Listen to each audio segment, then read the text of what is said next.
नमस्कार साथियों, स्वागत है आप लोगों का आपके अपने YouTube चैनल एक्सीलेंट क्लासेज में। साथियों, इस वीडियो में हम देखेंगे मुगल कालीन स्थापत्य कला और साहित्य। अगर आप चैनल पे नए हैं तो आपसे निवेदन है चैनल को सब्सक्राइब कर लीजिएगा। वीडियो पसंद आए तो लाइक जरूर करिएगा और अपने मित्रों में शेयर भी कर दीजिएगा। देखिए, हम लोग क्या देख रहे हैं, तो हम लोग है ना, जो स्टैटिक जीके के मोस्ट इम्पॉर्टेंट क्वेश्चन जहाँ से बन जा सकते हैं उन सभी को हम देख रहे हैं। तो अभी हम इतिहास की श्रृंखला चालू किए हैं, इसके बाद हम भूगोल की ओर जाएंगे और धीरे धीरे करके जहां से एग्जाम में सवाल पूछे जाते हैं वो सब हम देख लेंगे। तो आइए मेरे भाई, है ना, क्लास को हम शुरू करते हैं। देखिए, मुगल कालीन स्थापत्य कला और साहित्य देखना है तो पहले हम देखेंगे मुगल कालीन स्थापत्य कला। ठीक है, यानी कौन सी बिल्डिंग को किसने बनवाया था, आज हम इसे देखेंगे। तो देखिए क्या है, अगर हम बात कर दें कि शेर शाह का मकबरा, है ना, ये कहाँ पे है, तो शेर शाह का मकबरा कहाँ है मेरे भाई, सासाराम में है। और सासाराम कहाँ पड़ता है, तो बिहार में। किसने बनवाया था, तो शेर शाह ने बनवाया था। इतना ध्यान रखेंगे, शेर शाह का मकबरा कहाँ पे है, सासाराम में। कौन बनवाया था, तो शेर शाह ने बनवाया था, है ना भाई। अब दूसरा है आपका हुमायूं का मकबरा। अब हुमायूं की मकबरा की बात कर दे तो ये कहाँ पे है, तो दिल्ली में है। और किसने बनवाया था, तो हाजी बेगम ने बनवाया था। अगला है आपका जहांगीर का महल या जहांगीरी महल। जहांगीर का महल या फिर जहांगीरी महल, ये कहाँ पे है, तो फतेहपुर सिकरी में है। और कौन बनवाया था, तो जहांगीर का लड़का जो अकबर था उसने बनवाया था। उसके बाद देखिए, तो आगरा की किला की बात कर दे तो ये कहाँ पे है, आगरा में है। और कौन बनवाएगा, तो अकबर। दीवाने आम दीवाने खास, कहाँ वाला, तो फतेहपुर सिकरी वाला। तो दीवाने आम दिल्ली में भी है, आगरा में भी है और फतेहपुर सिकरी में भी है। तो दीवाने आम दीवाने खास अगर फतेहपुर सिकरी की बात करेगा तो इसको किसने बनवाया था, तो अकबर ने बनवाया था। इतना ध्यान रखेंगे। अगला है मेरे भाई, है ना, अगर हम बात कर दें कि पंचमहल या फिर हवा महल। अब हवा महल आपका जयपुर में भी है, तो अगर पंचमहल या हवा महल की बात करेगा तो फतेहपुर सिकरी वाली बात करेगा तो कौन हो जाएगा, अकबर हो जाएगा। इसको ध्यान रखेंगे। एक हवा महल आपका दिल्ली में भी है। ठीक है, तो ये हवा खाने के लिए महल होता था, इसलिए इसका नाम क्या पड़ा, हवा महल। तो अगर फतेहपुर सिकरी वाली बात करेगा तो अकबर हो जाएगा। ठीक मेरे भाई। अगला है आपका मरियम महल। मरियम महल कहाँ पे है, तो फतेहपुर सिकरी वाली है। कौन बनवाएगा, अकबर। अगर जामा मस्जिद की बात कर दे, देखिए जामा मस्जिद का मतलब ये होता है कि बड़ी मस्जिद। अगर कहीं पे बड़ी मस्जिद है तो उसको जामा मस्जिद के नाम से जाना जाएगा। तो अब ये लोकेशन के हिसाब से होगा। अगर हम फतेहपुर सिकरी की जामा मस्जिद की बात करें तो ये अकबर बनवाया था, इसे ध्यान रखेंगे। उसके बाद है तुर्की सुल्तान का महल, फतेहपुर सिकरी में है। कौन बनवाया था, तो अकबर ने। फिर है अगला बुलंद दरवाजा, ये कहाँ पे है, फतेहपुर सिकरी में है और अकबर ने बनवाया था। अब यहाँ से ये पूछ लेता है कि जो बुलंद दरवाजा है इसको किसके उपलक्ष्य में बनवाया गया था, तो गुजरात विजय। किसके उपलक्ष्य में, गुजरात विजय के उपलक्ष्य में क्या बनवाया था, तो बुलंद दरवाजा फतेहपुर सिकरी में है और अकबर ने बनवाया था। अब देखो, अकबर मर जाएगा, मरेगा तो इसका मकबरा बनेगा। तो अकबर का लड़का होगा जहांगीर और वो बनवाएगा कहाँ पे, सिकंदरा में। तो अकबर का मकबरा कहाँ पे है, सिकंदरा में है। कौन बनवाया था, तो अकबर का लड़का जहांगीर बनवाया था। इसे ध्यान रखेंगे। उसके बाद आता है आपका इत्माउद्दौला का मकबरा। इत्माउद्दौला नूरजहां का बाप था, है ना।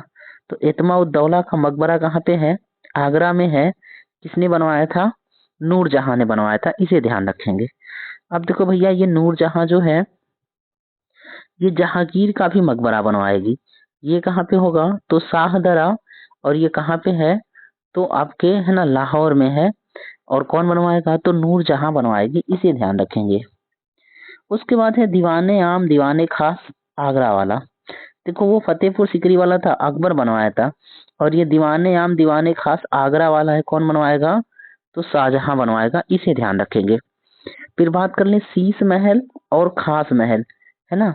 तो शीश महल की बात करें, खास महल की बात करें, नगीना मस्जिद की बात करें या फिर जामा मस्जिद आगरा वाले की बात कर दे तो ये सारी संरचना कहाँ पे है, आगरा में है। और कौन बनवाएगा, तो शाहजहां बनवाएगा। इसे ध्यान रखेंगे। ठीक मेरे भाई। अब देखिए अगला है आपका, है ना, अगला है जामा मस्जिद, कहाँ वाली? तो आगरा वाली। कौन बनवाएगा? शाहजहां। मच्छी भवन की बात कर दे तो ये भी कहाँ पे है? आगरा में है। किसने बनवाया था? शाहजहां ने। अब आगरा में लाल किला है ना, यानी एक किला आगरा में है और एक किला आपका दिल्ली में है। तो दिल्ली का लाल किला की बात करेगा तो ये किसने बनवाया था? शाहजहां ने बनवाया था, इसे ध्यान रखेंगे। मोती मस्जिद आगरा वाली की बात करते कौन बनवाएगा? तो शाहजहां बनवाएगा। और अगर दिल्ली की जामा मस्जिद की बात करते तो कौन बनवाएगा? शाहजहां बनवाएगा, इसे ध्यान रखेंगे। ठीक। उसके बाद देखिए दीवाने आम दीवाने खास, दीवान ए आम दीवाने खास, और ये दिल्ली वाला कौन बनवाएगा? तो शाहजहां बनवाएगा। कितना ध्यान रखिएगा। ठीक मेरे भाई। आइए अब ये तो हो गया मुगल कालीन स्थापत्य कला। अब हम देखेंगे अकबर के नवरत्न। क्या देखेंगे? अकबर के नवरत्नों में कौन कौन शामिल था? नवरत्न, यानी 9 विद्वानों या 9 विशेष व्यक्तियों की मंडली हुआ करती थी, उसको नवरत्न बोला गया था। तो अकबर के नवरत्नों में अगर हम बात कर दें कौन कौन शामिल था, तो बीरबल था, उसके बाद अबुल फजल था, फिर तानसेन, है ना।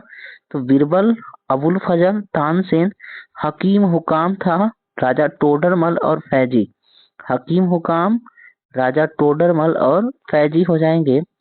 उसके बाद होगा अब्दुल रहीम खान ने खाना। अब्दुल रहीम खान ने खाना, मुल्ला दो पियाजा और मानसिंह, ये कौन थे? तो अकबर के नौरत्न थे, इसे ध्यान रखेंगे। ठीक मेरे भाई।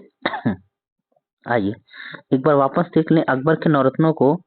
तो बीरबल हो जाएगा, अबुल फजल हो जाएगा, तानसेन हो जाएगा, हकीम हुकाम हो जाएगा, राजा टोडरमल हो जाएगा और फैजी हो जाएगा।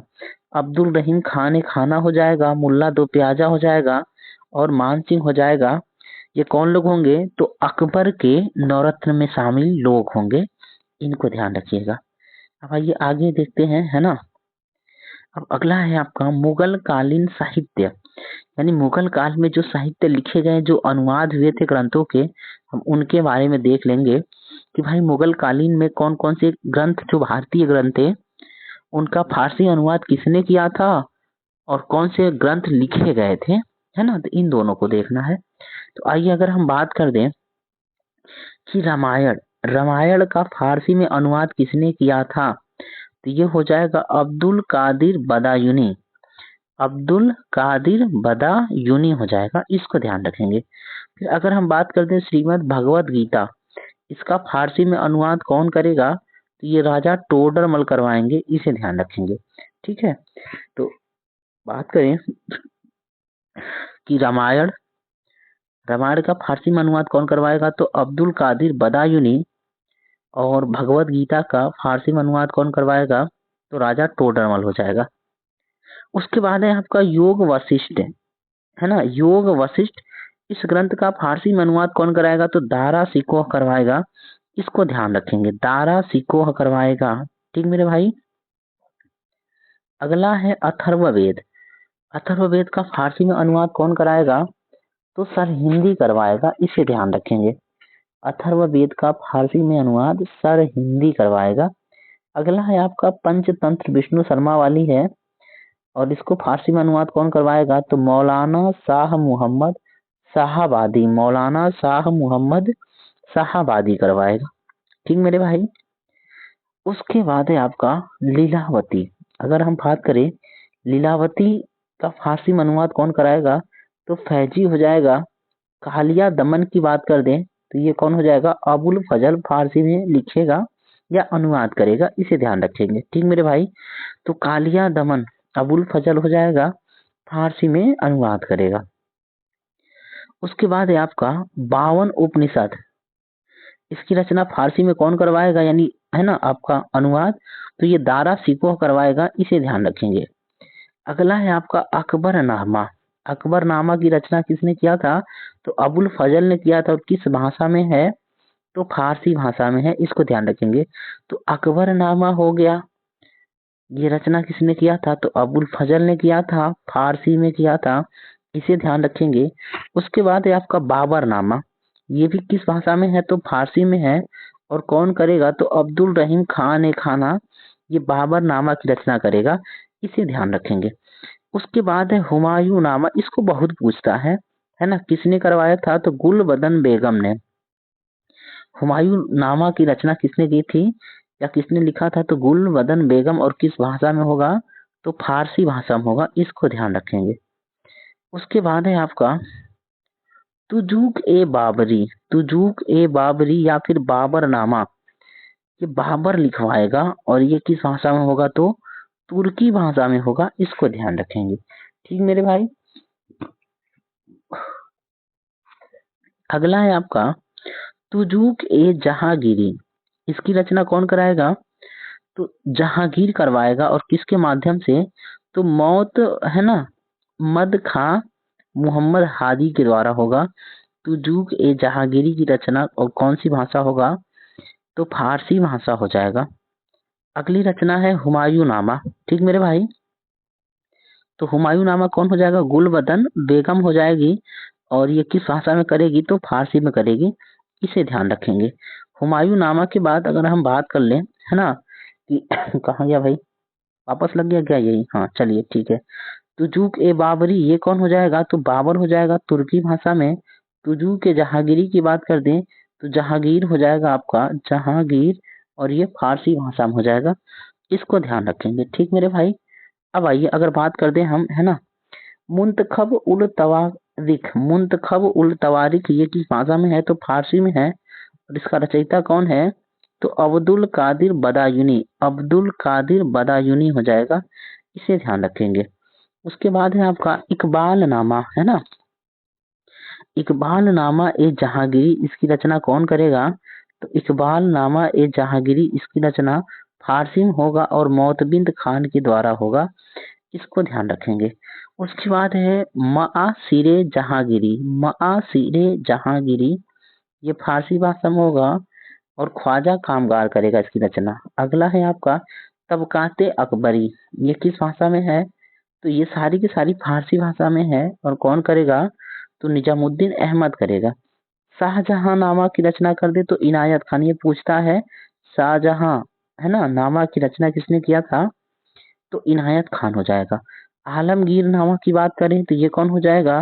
है ना, मोहम्मद कासिम हो जाएगा, मिर्जा मोहम्मद कासिम। और लैंग्वेज कौन सा होगा? तो फारसी हो जाएगा, इसे ध्यान रखिएगा। अगला है आपका मआसिर ए आलमगीरी। ये भी किस भाषा में होगा? तो फारसी में होगा। और इसकी रचना कौन करेगा? तो साकी मुस्तैद खान करेगा, इसे ध्यान रखेंगे। ठीक मेरे भाई। और अगले की बात कर दे हम, है ना, फतवा ये आलमगीरी, तो ये भी फारसी में होगा। और कौन करेगा? तो शेख निजामुद्दीन अहमद करेगा, इसे ध्यान रखिएगा। और अगली रचना हो जाएगी आपका पादशाहनामा। पादशाहनामा, ये फारसी में होगा। और इसका रचयिता कौन होगा? तो मोहम्मद अमीन हो जाएगा। तारीख ये यामिनी, रचना कौन करेगा? तो उतबी करेगा। और तबकात ए नासरी, इसकी रचना कौन करेगा? तो मिनहाज उस सिराज करेगा। और रेहला सबसे इम्पोर्टेंट है, इसकी रचना किसने किया था? तो इब्न बतूता ने किया था, जो मोरक्को का यात्री था, इसे ध्यान रखेंगे।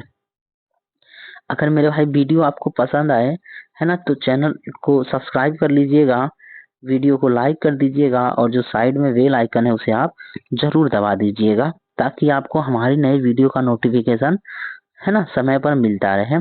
ठीक मेरे भाई, ऐसे ही वीडियो देखने के लिए हमारे चैनल पे आप बने रहें।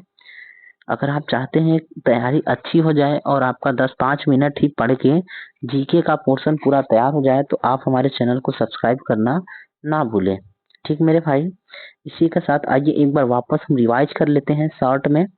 अगर हम बात कर ले, है ना, कि मुगल कालीन स्थापत्य कला कौन सी इमारतें हैं, किसने बनवाया था, तो आइए जल्दी जल्दी बात करेंगे भाई मेरे। तो शेर शाह का मकबरा सासाराम बिहार में होगा और शेर शाह बनवाएगा। उसके बाद हुमायूं का मकबरा बात कर ले तो ये दिल्ली में होगा और हाजी बेगम बनवाएगी।